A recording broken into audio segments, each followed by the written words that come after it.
தமிழ்நாட்டின் வளர்ச்சி பயணத்தில் ஒருவரையும் பின்தங்க விடமாட்டோம். வெல்வோம் ஒன்றாக.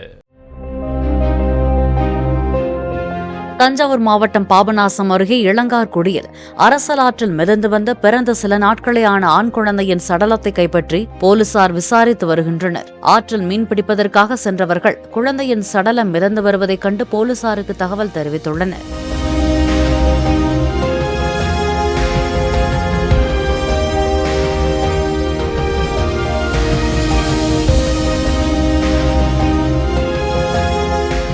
தமிழ்நாட்டின் வளர்ச்சி பயணத்தில் ஒருவரையும் பின்தங்க விடமாட்டோம். வெல்வோம் ஒன்றாக.